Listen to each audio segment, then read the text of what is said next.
In today's video, we're going to resume our last video in which we intended to make VLANs and see what results it would have on our broadcast domain. In our previous video, we made this topology in which we listed three VLANs. For example, these PCs would be in VLAN 10 and these two would be in VLAN 20, and similarly these will be in VLAN 30. Okay, so let's proceed with on how to create the VLANs and how to assign the ports that would be in a certain VLAN, and then we will see how this will affect our broadcast domain. We already checked that when there is a single VLAN, when we did a broadcast, the first packet that is sent to a new machine was sent to all the PCs in this topology. Okay, so we will see that when we are going to make our VLANs, it will only be sent to a certain number of devices that is in that certain VLAN. Okay, it won't be sent to all of the devices that are in our topology. So it will give us compartmentalization and also security and a lot of different other benefits. So let's start with the configuration. So we have to go to the CLI and give the enable command, and let's check what's the current status right now. So if we see there is only one VLAN and all the ports are part of this VLAN. So first we will be creating our VLANs by going to the global configuration mode, and VLAN 10 will be the first VLAN and the name would be VLAN 10. Okay, and the second VLAN would be VLAN 20, and we will be making with the VLAN command. And then the name, I'm using generic names right here. You can use whatever combination you would like according to your specification or according to your needs. The third one is VLAN 30 and the name is VLAN 30. So if give the command again, here you can see we have three new VLANs.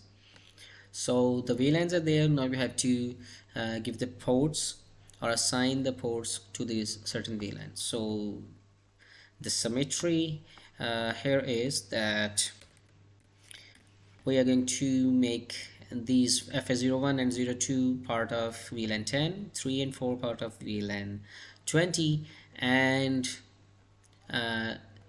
the port 5 to 8 would be in VLAN 30. Okay, so let's do that. So the next step is to go back to the global configuration mode and then go to interface, fast Ethernet. For example, the port is fast Ethernet 01, and then we will give the command switch port mode access.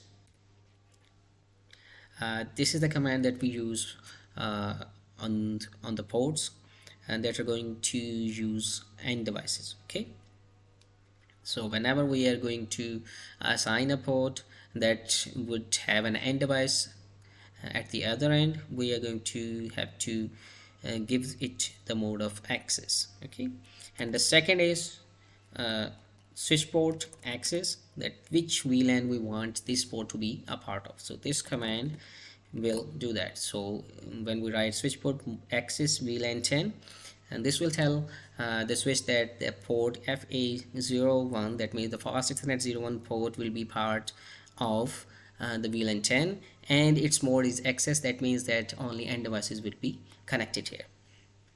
In other words, it also means that only one type of network traffic, meaning only one type of traffic that has a tag of VLAN, a certain VLAN, in this case that is VLAN 10, would pass through this port. Okay, so it means these two things, that only one type of traffic can come from this port, and the second meaning is that only end devices will be connected to these kind of ports, the access ports. So VLAN 10, and same way we will change to FA0/2 and then give switch port mode access and switch port access VLAN 10. Okay, so if we go do show VLAN, and we can see that now FS01 and 02 are part of VLAN 10. Okay, so let's do that for the remaining, and let's pick up the page. So for example, since we use the same commands on both of the interfaces, we can also use the range command to phase 3-4. That means that we are going to apply the same commands on this range of Ethernet addresses. Okay, that means there's third and fourth port. So switch port mode access and switch port access VLAN 20. Okay, so it will apply these same commands on both of the interfaces. So let's change the interface to FA0/5-8, and okay, sorry, so since we are using, so we have to use range because we're using more than one interfaces.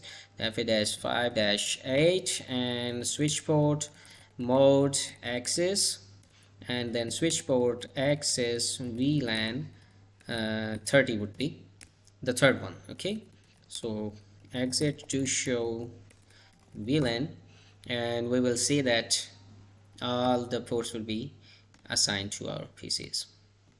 Okay, so these are now part of these VLANs. So let's do that. Now the VLANs have been made, so these are getting up. So let's check the configuration if it's valid. So I'm just going to write the configuration first, and then let's check the result, that whether what happens when we do a ping. So for example, this is the new device that we added, so let's analyze it, and if it's the first ping, let's see if this device has the first ping or not. So let's see 30.3. so if it's the first ping, the first packet would be the R packet, so it should only be sent to these devices. Okay, these devices that are in VLAN 30, not to all of the other devices. So let's see if it's the first ping, then we will be able to see, otherwise we will have to add another.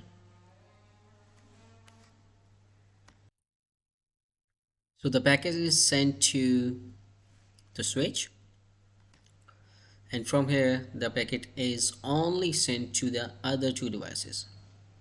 Okay, the packet is not sent to all the other devices because now they exist in different VLAN. So since the traffic was generated, the R packet was generated in VLAN 30, so that's why only all the other devices rather than the sending device, that's 30-1, it was sent to 30-2 and 30-3, but the real packet was intended for 30-3. Okay, so in the next step the address will be resoluted and the real address will be sent to the switch and forwarded to 30.1. so next time when the second packet will be sent, it will only be sent to the required recipient. Okay, there you go, and it will give the reply back to 30-1. Okay, so this is how, so in this way we can see that the broadcast domain of the switch was divided in two different sub broadcast domains, and each VLAN has its own broadcast domain. So in this way we can safeguard our traffic, and this is the complete configuration on how to make VLANs, and it can be extended to whatever number of VLANs you want to make. So until next time, take care. Thank you.